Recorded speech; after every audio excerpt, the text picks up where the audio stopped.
Hello दोस्तों, एक बार फिर से आप सभी का आपके अपने YouTube चैनल पर स्वागत है। आज के इस लेक्चर में हम बात करने वाले हैं बैलेंस बॉन्ड थ्योरी के बारे में। BSc first year first semester chemistry के पहले पेपर फंडामेंटल ऑफ केमिस्ट्री के दूसरे chapter simple bonding theories of molecules के एक और लेक्चर को लेकर आ चुके हैं। अभी तक हम इस चैप्टर में बहुत सारे लेक्चर्स बना चुके हैं। आप चाहे तो आई बटन पर चले जाइए या डिस्क्रिप्शन में लिंक है, वहां पर चले जाइए और सभी चीजों को एक लाइन से नोट्स बनाते हुए पढ़ते हुए आगे बढ़िए। और इस लेक्चर में हम पढ़ने वाले हैं कि संयोजी बंध सिद्धांत क्या होता है। तो इसे सबसे पहले हिटलर और लंदन ने दिया था। तो उस चीज को यानी कि जो उन्होंने थ्योरी दिया था उस चीज को हम इस लेक्चर में पढ़ेंगे। और उसके बाद इस थ्योरी में कुछ सुधार किया गया जिसे पॉलिंग और स्लेटर ने किया था, तो उसको हम अगले लेक्चर में पढ़ेंगे। यानी कि बैलेंस बॉन्ड थ्योरी में हम 2 लेक्चर्स बनाएंगे जिससे वीडियो बहुत बड़ा भी ना हो और हमारा कॉन्सेप्ट भी अच्छे से क्लियर हो जाए। तो हम इस लेक्चर में पढ़ेंगे कि संयोजी बंध सिद्धांत क्या होता है। इसके बारे में हम पूरा डिटेल तरीके से कि इतने थ्योरी दिए गए थे, कैसे थ्योरी दिए गए थे, उनके बारे में पूरा एक एक कॉन्सेप्ट को क्लियर करते हुए आगे बढ़ेंगे। तो बिना देरी किए आइए चलते हैं अपने नोटबुक पर। मेरा नाम है ऋषभ सिंह। आइए चलिए कुछ पढ़ लेते हैं। तो अगर आप सभी इस चैनल पर पहली बार आए हैं तो नीचे दिए हुए रेड बटन पर क्लिक करके सब्सक्राइब कीजिए और बेल आइकन को ऑल पर सेलेक्ट कीजिए जिससे हमारे अगले वीडियोस के नोटिफिकेशन आपके पास सबसे पहले पहुंचे। तो चैनल को तो सब्सक्राइब कर ही लिए होंगे, तो अब शांतिपूर्वक कॉपी और पेन लेकर बैठ जाइए और सभी चीज़ों को नोट करते रहिएगा, अच्छे से समझते रहिएगा। अगर अभी नोट्स नहीं बनाना तो आप हमारे टेलीग्राम ग्रुप से जुड़ जाइए। वहाँ पर हम आपको सभी तरह के मतलब हिंदी और इंग्लिश दोनों ही तरह के नोट्स को प्रोवाइड करते हैं। तो इस लेक्चर में हमें बात करना है कि VBT क्या होता है, यह थ्योरी क्या है, किसने दिया, क्या होता है, इसके कौन कौन से पॉइंट्स हैं, इन चीज़ों पर हमें बात करना है। देखो, VBT से पहले हम बहुत सारे टॉपिक्स पर ऑलरेडी बात कर चुके हैं। जैसा कि आप लोग देख सकते हैं, यहीं पर एक टॉपिक है बॉन्ड लेंथ के बारे में हमने पढ़ लिया है, सिग्मा बॉन्ड और पाई बॉन्ड के बारे में हमने पढ़ लिया है। तो आप सबको सिग्मा बॉन्ड और पाई बॉन्ड वाला लेक्चर जरूर देखना होगा जिससे आपको यह लेक्चर समझ में आ जाए। यानी कि यह लेक्चर जिसमें हम बात करने वाले हैं बैलेंस बॉन्ड थ्योरी के बारे में। ठीक है, तो जरा ध्यान से देखना, चीजों को जरा ध्यान से सुनो। बैलेंस बॉन्ड थ्योरी यानी कि इसको हम संक्षिप्त में कहते हैं VBT। ठीक है, तो जब VBT हम कहते हैं तो इसमें V का मतलब होता है वैलेंस, B का मतलब होता है बॉन्ड और T का मतलब होता है थ्योरी।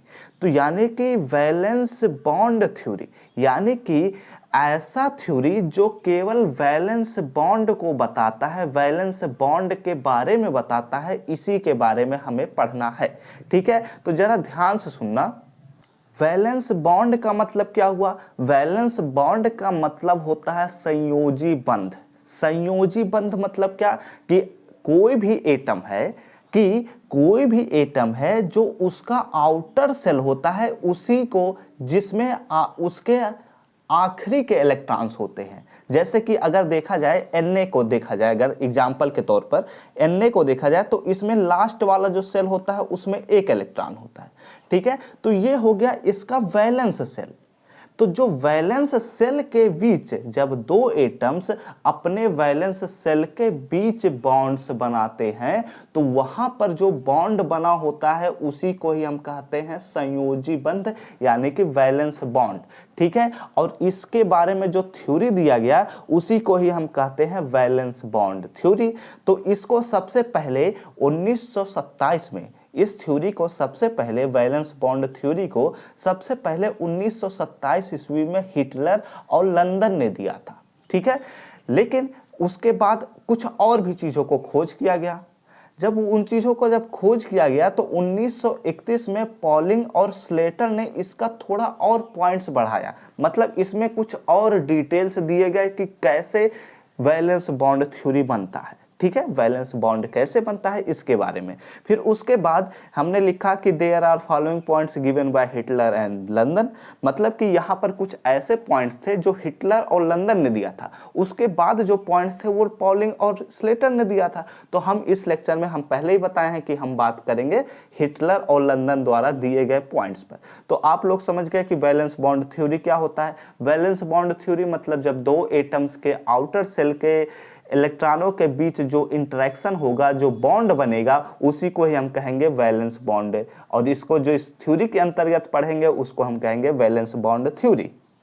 है हिटलर और लंदन द्वारा दिया गया पहला पॉइंट्स। हम पहले पॉइंट्स को लिख लेंगे, वीडियो को कट करके हम पॉइंट्स को लिख लेंगे, उसके बाद उसका डिटेल हम देंगे, क्योंकि हम नहीं चाहते यह वीडियो बड़ा हो, क्योंकि इसमें 6 पॉइंट्स हैं और 6 पॉइंट्स को डिटेल में समझने के लिए थोड़ा समय लगता है। इस वजह से हम नहीं चाहते समय बर्बाद हो और वीडियो बड़ा हो, जिस वजह से हम पहले लिख लेंगे, उसके बाद उसके बारे में आप लोगों को समझाएंगे भी। ठीक है, देखो पहला पॉइंट कहता है कि जब कोई भी कोवैलेंट बॉन्ड बनता है, जब कोई भी कोवैलेंट बॉन्ड बनता है तो वह कब बन सकता है, इसके बारे में है बात। ठीक है, तो देखो कोई भी कोवैलेंट बॉन्ड तभी बनता है जब दो परमाणु पास आते हैं। अगर दो परमाणु दूर दूर हो तो उनके बीच कोवैलेंट बॉन्ड ही नहीं बनेगा। जब वो पास आएंगे तभी ना उनके न्यूक्लियस के बीच, उनके इलेक्ट्रॉनों के बीच कोई अट्रैक्शन होगा, कोई रिपल्सन होगा, तब जाकर हमारा बॉन्ड बनता है। तो वही चीज कह रहा है कि जब दो परमाणु पास आते हैं, दोनों एटम्स के आउटर ऑर्बिटल के बीच ओवरलैपिंग होता है, तभी जाकर कोवैलेंट बॉन्ड बनता है। अब आप लोगों के दिमाग में आया होगा कि ओवरलैपिंग क्या है। तो देखो हमने अपने पहले ही हमने क्या बताया कि आप लोगों को सिग्मा बॉन्ड और पाई बॉन्ड वाले लेक्चर को आप लोगों को देखना ही पड़ेगा, क्योंकि इसमें मैंने बताया था कि लेटरल ओवरलैपिंग होता है तो पाई बॉन्ड बनता है, और अगर साइड वाइज ओवरलैपिंग होता है, यहाँ पर मैंने कहीं लिखा था कि साइड वाइज ओवरलैपिंग जब होता है, यहाँ पर अगर देखा जाए एक्सियल ओवरलैपिंग कह सकते हैं या साइड वाइज नहीं, यहाँ एक्सियल ओवरलैपिंग जब होता है तो इसको हम सिग्मा बॉन्ड कहते हैं। ठीक है, तो ओवरलैपिंग का मतलब वहीं से आप लोग समझ सकते हैं, तो इसलिए वो लेक्चर जरूर देख लीजिए। यहाँ पर आइए, कोई भी कोवैलेंट बॉन्ड तभी बनता है, कोई भी covalent bond, single bond, double bond, triple bond तभी बनता है जब दोनों परमाणु पास आते हैं, उनके जो आउटर ऑर्बिटल्स हैं उनके बीच ओवरलैपिंग होता है, यानी कि यस यस ऑर्बिटल जब एक दूसरे के पास आएंगे तो वहां पर कोई बॉन्ड बनेगा, यस पी आएंगे तो कोई बॉन्ड बनेगा। ऐसे ही जब जितने प्रकार के ऑर्बिटल्स होंगे उनका जो ओवरलैपिंग होता है तब जाकर हमारा कोवैलेंट बॉन्ड बनता है। ये हो गया हमारा पहला पॉइंट। अब हम बात करते हैं अपने दूसरे पॉइंट पर। तो ये देखिए हमारे पास आ गया दूसरा पॉइंट। दूसरा पॉइंट क्या कहता है, ध्यान से सुनो। कोई भी कोवैलेंट बॉन्ड तभी बनता है जब वो दोनों एटम पास आते हैं और उनके बीच ओवरलैपिंग होता है। ये हमारा पहला पॉइंट हो गया। दूसरा पॉइंट कहता है कि केवल वे ऑर्बिटल ही ओवरलैप रिप्रेजेंट कर सकते हैं, यानी कि हमने क्या इसमें बताया था कि जब दो एटम्स पास आते हैं तो उनके जो आउटर ऑर्बिटल्स थे उनके बीच ही ओवरलैपिंग से बनता था कोवैलेंट बॉन्ड। तो यहाँ पर हम ओवरलैपिंग के बारे में बात कर रहे हैं कि केवल और केवल वो ऑर्बिटल ही ओवरलैपिंग रिप्रेजेंट करते हैं जिनमें इलेक्ट्रॉनों की संख्या या तो आधी हो या तो उसमें इलेक्ट्रॉन्स ही ना हो। इसी के बारे में लिखा हुआ है कि जो अपूर्ण यानी कि इनकम्प्लीट ऑर्बिटल्स होते हैं या फिर उनमें हाफ फिल्ड ऑर्बिटल्स हो, जैसे कि अगर एग्जांपल के तौर पर समझा जाए, दैट इज जिनके पास अनपेयर्ड इलेक्ट्रॉन्स होते हैं, उन्हीं ऑर्बिटल्स द्वारा ही ओवरलैपिंग दिखाया जा सकता है। बात समझ में आई कि केवल और केवल जब कोवैलेंट बॉन्ड बनता है तो उनमें जो दो परमाणु पास आते हैं तो उनके आउटर ऑर्बिटल के ओवरलैपिंग से जो बॉन्ड बन रहा था वो बॉन्ड, वो ऑर्बिटल्स जो होंगे वो ऑर्बिटल्स या तो आधे भरे होंगे इलेक्ट्रॉन्स से या तो पूरे नहीं, मतलब यहाँ पर ये कह रहा है या तो आधे भरे होंगे या तो इनकम्प्लीट होंगे, यानी कि अर्ध मतलब अपूर्ण होंगे।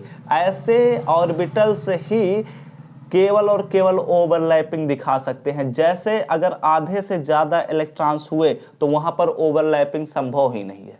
क्यों? क्योंकि वहाँ पर इलेक्ट्रॉन्स जो हैं वो भर चुके हैं।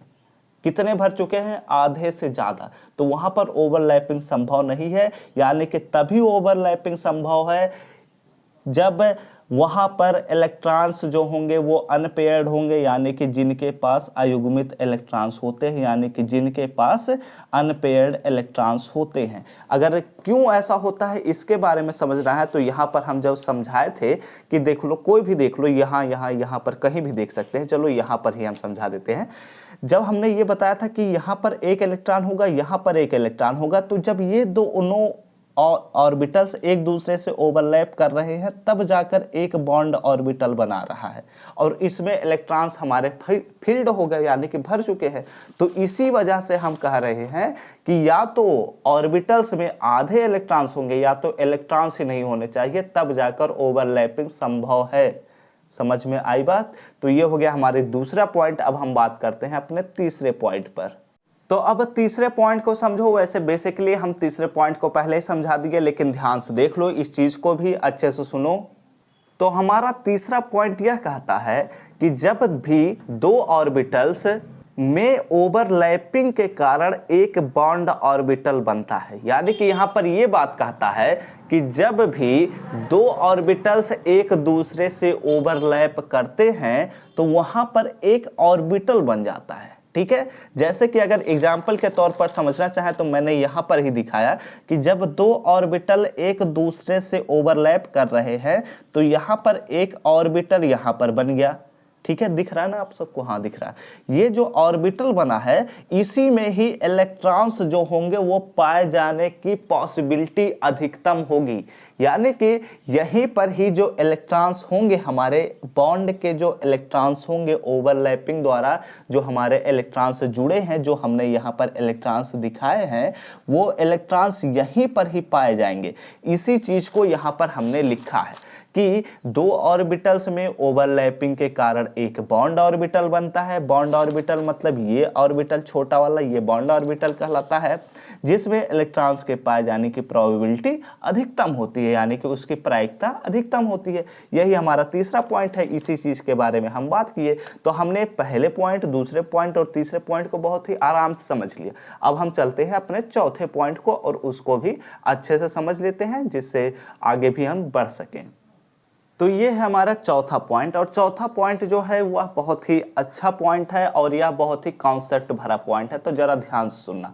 देखो, चौथा पॉइंट कहता है कि जब भी बॉन्ड बनता है तो वहां पर कुछ एनर्जी निकलती है। क्या हमने कहा कि जब भी कोई भी बॉन्ड बनता है तो वहां पर कुछ एनर्जी निकलती है। ठीक है, जिस एनर्जी को हम कहते हैं बॉन्ड एनर्जी जो निकलती है, तो उसी का वजह बताया जा रहा है कि कैसे बॉन्ड एनर्जी निकलती है। तो यहाँ पर कहता है कि बॉन्ड के बनने में जो निर्मुक्त बॉन्ड एनर्जी है, यानी कि जो निकल रही है एनर्जी, उसका यही रीजन है कि जब दोनों न्यूक्लियस के बीच प्रेजेंट इलेक्ट्रॉन्स पेयर और न्यूक्लियस के बीच जो अट्रैक्शन फोर्स है, यानी कि अट्रैक्टिव फोर्स है, और उनके जो इलेक्ट्रॉन्स हैं वो जब अपोजिट स्पिन से एक मैग्नेटिक मूवमेंट उत्पन्न करते हैं तो वहां पर जो फोर्स होता है उसी की वजह से ही हमारा बॉन्ड एनर्जी निकलता है। और यही इसका रीजन है। क्या रीजन है? कि जब दोनों न्यूक्लियस के बीच इलेक्ट्रॉन्स प्रेजेंट होते हैं, इलेक्ट्रॉन्स पेयर प्रेजेंट होते हैं, और नाभिकों के बीच जो अट्रैक्शन फोर्स लगा रहता है, उस फोर्स से और उस इलेक्ट्रॉन्स से जो अपोजिट स्पिन कर रहे होते हैं, एक इस तरफ से और एक इस तरफ से, ऐसे स्पिन जो कर रहे होते हैं इलेक्ट्रॉन्स, उनसे ही जो मैग्नेटिक मूवमेंट उत्पन्न हुआ रहता है और जो उनसे बल उत्पन्न होता है, उसी की वजह से ही हमारा बॉन्ड एनर्जी निकलता है। यह बहुत ही कॉन्सेप्ट भरा पॉइंट था। इसको बस ऐसे ही समझ लीजिए और इसको अच्छे से समझ लीजिए और इसको याद कर लीजिएगा, क्योंकि ये पॉइंट बहुत ही इंपॉर्टेंट पॉइंट है। बॉन्ड एनर्जी कैसे निकलता है इसके बारे में बहुत कम ही लोगों को पता भी रहता है, तो इसीलिए ये बहुत ही इंपॉर्टेंट पॉइंट था। ये तीनों पॉइंट तो हमने बता दिए थे पहले ही कि सिग्मा बॉन्ड और पाई बॉन्ड कैसे बनता है, उसी में ही ये तीनों पॉइंट्स है, लेकिन ये पॉइंट उसमें नहीं था और ये पॉइंट बहुत ही अच्छा पॉइंट कहलाता है। तो अब हम चलते हैं अपने पांचवें पॉइंट पर। तो अब पांचवें पॉइंट को जरा ध्यान से सुनिएगा। पांचवा पॉइंट देखो क्या कहता है कि किसी भी कोवैलेंट बॉन्ड की जो शक्ति होती है वो ऑर्बिटल्स के बीच ओवरलैपिंग की सीमा पर निर्भर करती है। यानी कि जितना अधिक ओवरलैपिंग होगा उतना ही अधिक वहां पर कोवैलेंट बॉन्ड का पावर बढ़ेगा, यानी कि कोवैलेंट बॉन्ड की एनर्जी बढ़ेगी। जितना कम ओवरलैपिंग होगा उतना ही कम उस कोवैलेंट बॉन्ड की शक्ति होगी। यानी कि यहां पर जब ऑर्बिटल्स से ओवरलैपिंग हो रहा है तो जब ओवरलैपिंग ज्यादा होगा यानी कि तब वहां पर बॉन्ड्स ज्यादा बनेंगे, जिसकी वजह से वहां पर जो कोवैलेंट बॉन्ड होगा उसका जो पावर होगा, खींचने का पावर होगा, वह घटेगा बढ़ेगा, वो हमारे ओवरलैपिंग से ही पता चलेगा। जब ओवरलैपिंग ज्यादा होगा तो बॉन्ड की शक्ति ज्यादा हो जाएगी, जब ओवरलैपिंग कम होगा तो बॉन्ड की शक्ति कम हो जाएगी। ये रहा ये पॉइंट्स, ठीक है। अब देखो आगे क्या कहता है कि जितना अधिक ओवरलैपिंग होता है, वही चीज हमने जो समझाया, जितना अधिक ओवरलैपिंग होगा उतना ही अधिक उस बॉन्ड की एनर्जी होगी। तो वही चीज यहां पर लिखा होगा, जितना अधिक ओवरलैपिंग होता है बॉन्ड की शक्ति उतनी ही अधिक होती है और बॉन्ड एनर्जी जितना अधिक होगा उतना ही उस बॉन्ड का लेंथ घटता जाएगा। क्योंकि हमने यहाँ पर मुझे जहां तक याद है मैंने समझाया था बॉन्ड लेंथ में, नहीं यहाँ पर तो ये चीज मैंने बॉन्ड ऑर्डर से लेकर समझाया था जहां तक मुझे याद है। चलो वहां छोड़ो, यहीं पर आते हैं, ठीक है। जरा ध्यान सुनो, जैसे जैसे बॉन्ड लेंथ, बॉन्ड एनर्जी जैसे जैसे बढ़ता है, बॉन्ड एनर्जी जैसे जैसे बढ़ता है यानी कि वहां पर बॉन्ड्स के अधिक होने के चांसेस ज्यादा होंगे। तो जैसे जैसे बॉन्ड की एनर्जी बढ़ेगी वैसे वैसे ही बॉन्ड लेंथ घटता जाएगा। यानी कि वहां पर जैसे जैसे बॉन्ड एनर्जी बढ़ता जाएगा वहां पर बॉन्ड्स की संख्या बढ़ने के चांसेस ज्यादा होंगे और जैसे जैसे बॉन्ड्स की संख्या बढ़ती जाएगी वैसे ही बॉन्ड लेंथ घटते चले जाते हैं। ये हमने बॉन्ड लेंथ के लेक्चर में ही समझाया था। यहाँ पर ये हमने बताया था कि पहला जो केवल सिंगल बॉन्ड होता है वो डबल बॉन्ड के लेंथ की तुलना में ज़्यादा होता है और डबल बॉन्ड का जो लेंथ होता है वो ट्रिपल बॉन्ड के लेंथ से ज़्यादा होता है। यही चीज़ यहाँ पर हमने समझाया कि कोवैलेंट बॉन्ड की जो शक्ति होती है, जो उसका एनर्जी होता है वो ओवरलैपिंग पर ही डिपेंड करता है। ओवरलैपिंग ज़्यादा होगा तो उस बॉन्ड की एनर्जी जो होगी वो ज़्यादा होगी। तो ये हो गया हमारा पांचवा पॉइंट। अब बात करते हैं छठे पॉइंट पर। देखो ये रहा हमारे पास छठा पॉइंट, इस बैलेंस बॉन्ड थ्योरी का जो हमारा छठा पॉइंट है, यानी कि इस हिटलर और लंदन द्वारा जो दिया गया पॉइंट्स था कि वैलेंस बॉन्ड थ्योरी क्या होता है, उसमें जो हमारा आखिरी पॉइंट है उस पर अब हम बात कर रहे हैं। तो जरा वीडियो को अंत तक अब अगर देख रहे हैं तो लाइक जरूर कर दीजिएगा और कमेंट जरूर करिएगा, क्योंकि अब हम कमेंट को भी अच्छे से रिप्लाई करते हैं। मतलब उसको रिप्लाई तो बहुत पहले से ही बहुत अच्छे से करते थे, लेकिन उसको अब हम क्या करने वाले हैं कि उसको हम क्या कर रहे हैं कि उसको अब हम कम्युनिटी पोस्ट में भी डाल रहे हैं। जो जितने अच्छे कमेंट्स कर रहा है उनके हम देख रहे हैं कि कमेंट्स कौन कौन से अच्छे आते हैं और उनको हम कम्युनिटी पोस्ट में भी डालते हैं, जिससे सभी को भी प्रोत्साहन बढ़े और अच्छे से पढ़ें। ठीक है, तो जरा देखो छठे पॉइंट को और अच्छे से समझने की कोशिश करो कि छठा पॉइंट क्या कहता है। ठीक है, थोड़ा एक्सटर्नल आवाज हो गई तो माफ करना।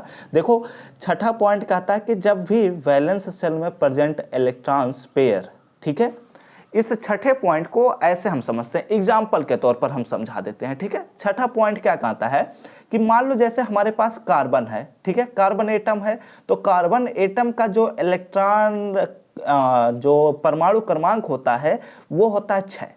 ठीक है, तो जब 6 परमाणु क्रमांक होते हैं तो यानी कि जो हमारा पहला ऑर्बिटल होता है यानी कि 1s ऑर्बिटल होता है, उसमें 2 इलेक्ट्रॉन्स होते हैं। तो यहाँ पर पहला इलेक्ट्रॉन, यहाँ दूसरा इलेक्ट्रॉन, ये हो गया 1s ऑर्बिटल। और होता है 2s ऑर्बिटल, तो यहाँ पर हम दिखाते हैं 2s और इसमें भी 2 इलेक्ट्रॉन्स हो गए। ठीक है, उसके बाद आता है 2p। ठीक है, ये 2p जो ऑर्बिटल होता है इसमें 3 सब ऑर्बिटल्स होते हैं, यानी कि ये पहला, ये दूसरा और ये तीसरा हो गया। और जब हम जानते हैं 6 इलेक्ट्रॉन्स होते हैं तो 2 इलेक्ट्रॉन इधर भर गए, 2 इलेक्ट्रॉन इधर भर गए। ओ सॉरी, ब्लर है तो इसको फोकस कर दिया मैंने। 2 इलेक्ट्रॉन इधर भर गए, 2 इलेक्ट्रॉन इधर भर गए, तो 2p जो ऑर्बिटल है इसमें केवल और केवल 2 ही इलेक्ट्रॉन्स बचेंगे और दोनों इलेक्ट्रॉन्स एक ही ऑर्बिटल में नहीं आएंगे, वो अलग अलग में आएंगे। ये बात हम लोगों को बहुत पहले से ही पता है।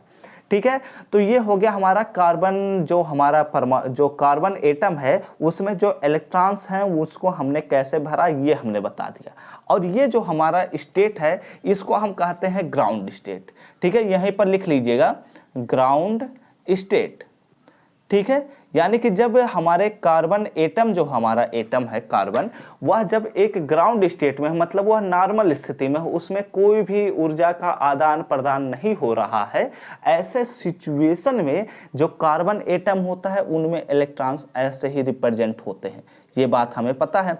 अब यहाँ देखा जाए तो यहाँ पर केवल और केवल 2 अनपेयर्ड इलेक्ट्रॉन्स हैं, ठीक है। लेकिन हम जानते हैं कि कार्बन कितने बॉन्ड बनाता है, 4 बॉन्ड बनाता है। जैसा कि हमने, आप लोगों को याद होगा, हमने अपने पहले लेक्चर में ही समझाया था कि कार्बन 4 बॉन्ड बनाता है। तो वही चीज हम बता रहे हैं कि यहाँ पर देखो कार्बन केवल 2 अनपेयर्ड इलेक्ट्रॉन्स शो कर रहा है, लेकिन बॉन्ड बनाता है 4। तो 4 बॉन्ड कैसे बनाता है, अब इसके बारे में हम बात करते हैं। तो देखो, जब इसी कार्बन को हम थोड़ा सा एनर्जी दे देते हैं,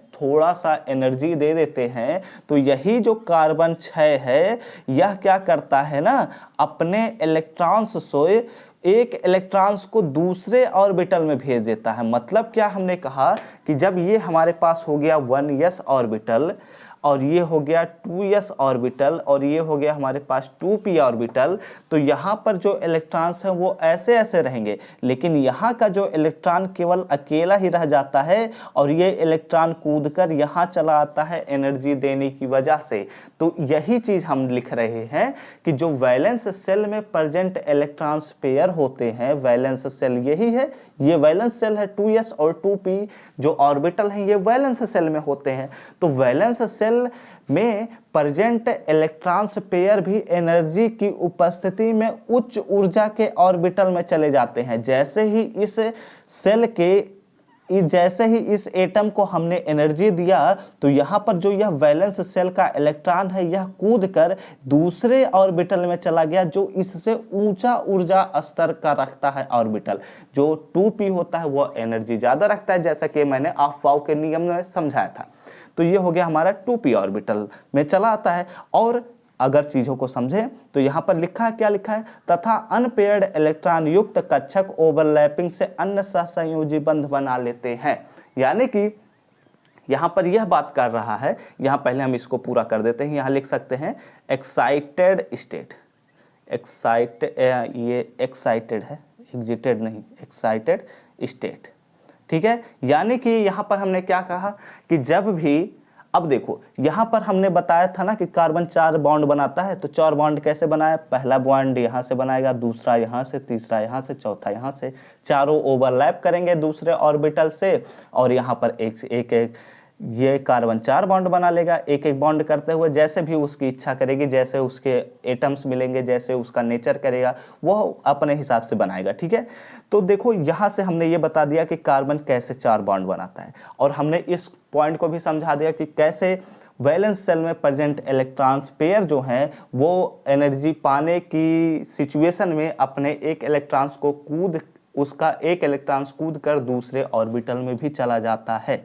और ये हमारा हो गया हमारा वैलेंस बॉन्ड थ्योरी का जो 6ठा पॉइंट था, जो हिटलर और लंदन द्वारा दिया गया था पॉइंट्स, वो हमने समझ लिया कि वैलेंस बॉन्ड थ्योरी का ये आखिरी पॉइंट क्या होता है। तो आई होप यह वीडियो आप सबको पसंद आया हो। अब अगले लेक्चर में हम पॉलिंग और स्लेटर का जो पॉइंट्स दिया था उसके बारे में अब हम बात करेंगे, ठीक है। तो यहीं से हम अगले लेक्चर में कंटिन्यू करते हैं।